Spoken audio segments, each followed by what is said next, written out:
Meaningful synchronicity. The most private invitation.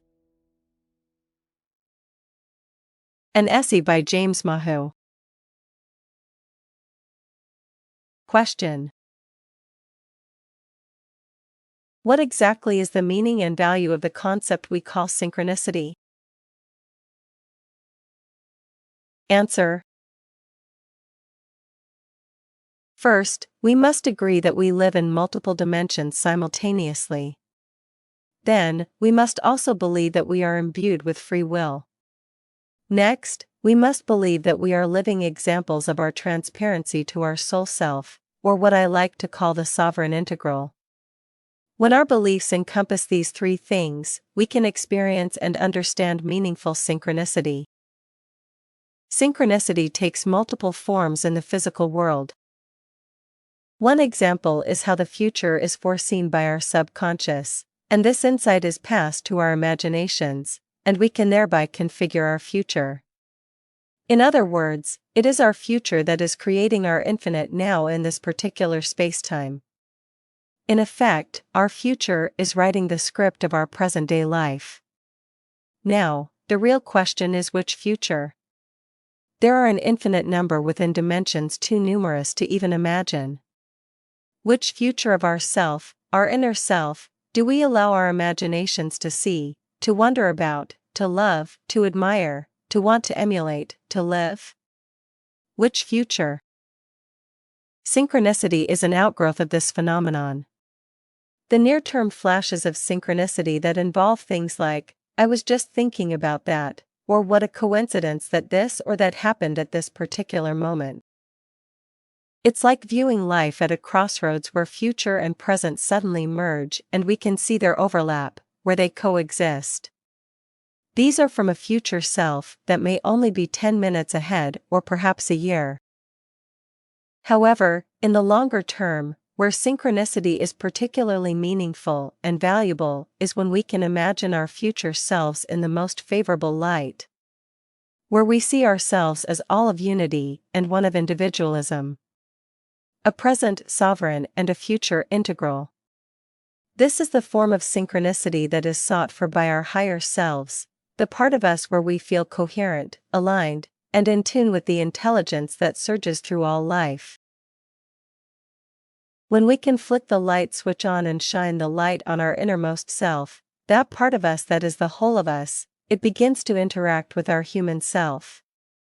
It speaks to us. It pulls us into its belief system not with words, but there is a finer substance, more resilient than any matter, more of an infinite spacetime where things understood are vast, long-lived and formative. This substance is synchronicity, our future self as a realized identity that we can live in while being human, using the human mind and heart. This synchronicity is important to cultivate, and it can be. It is not about manifesting the future in terms of materiality or even health. It is about living, to the best of our abilities, as our future self in our present, infinite moment, in whatever spacetime we exist as an individualized being. In doing this, we will find our belief in the future is ever evolving in the direction of a universal intelligence. Not the belief that the earth is healed and we are all living as jubilant angels on earth. Rather, it is an emerging vision into what consciousness is, fractured yet unified, fractal yet creative and divergent. Dimensional beyond imagination. The future of ourselves is contained in the present of ourselves, and the future is our choice. Which of ourselves do we allow to write our present-day script? Which of our future selves do we invite to interact with? Let me be clear, our future self is not the one that is elderly in this lifetime. It is the one without age or definition by spacetime that integrates with our human self. That future self is what we can invite into our present life. Once this invitation is resolutely made, where our heart and mind are committed, we can then watch for the synchronicities that emerge in our lives, where the words, music, colors find our senses, and activate our recognition, our will, our sense of being merged and aligned with this higher self. There is no machine, mantra, technique, or technology that can do this. It can only be done by the willful choice of the individual, and that is because the act of invitation is the key. This invitation, the specific kind I am speaking of, can only be made without a single atom outside of you standing between you and your higher self when your invitation is made. It is the most private thing in all the world, yet it unleashes the most profound expression of love and kindness. This is when synchronicity is most meaningful. When we understand how to make the invitation heard, felt, and understood by our future self. And why do we do this? Are we escaping? Beam me up to a higher plane of consciousness? Those are atoms between us. As we now know, we cannot have even a single atom between us and our future self when we make this invitation. Our motive is singular and core. It is to live our lives as the one, many, and all consciousness to the best of our abilities throughout spacetime. There is nothing more, and nothing less. Everything else is secondary. Yet those things that are secondary remain vital in our lives. Things like family and career. Yet, they are secondary, because if this invitation is extended, all of those secondary elements are made clearer in order to understand them better. And it is this understanding that benefits all of the secondary elements in our life. How do we know if we are ready to make such a momentous invitation?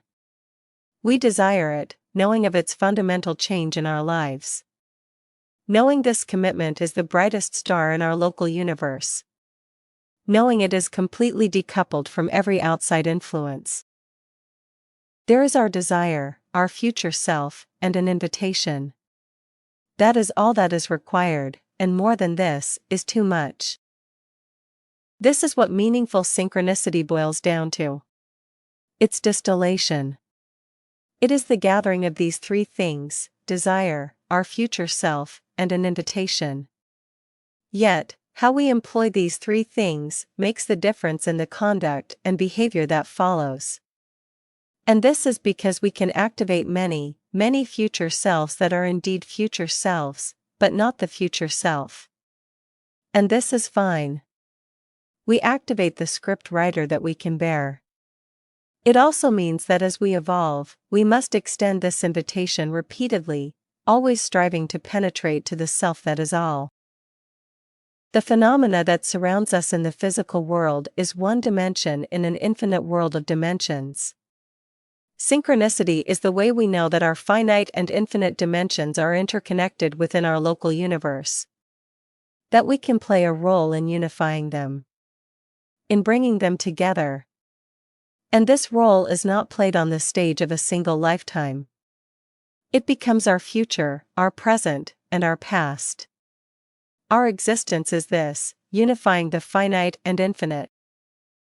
This is the real phenomenon that we truly care about if we choose to make this invitation. All of the other threads that connect us to religion, philosophy, survival, metaphysics, science, medicines, biology, society, culture, and family, all of these are secondary, outside influences. They matter. They paper the walls of our local universe.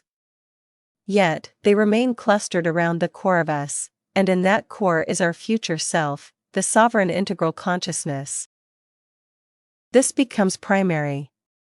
We are here to activate this core with us through the extension of our very human, private invitation.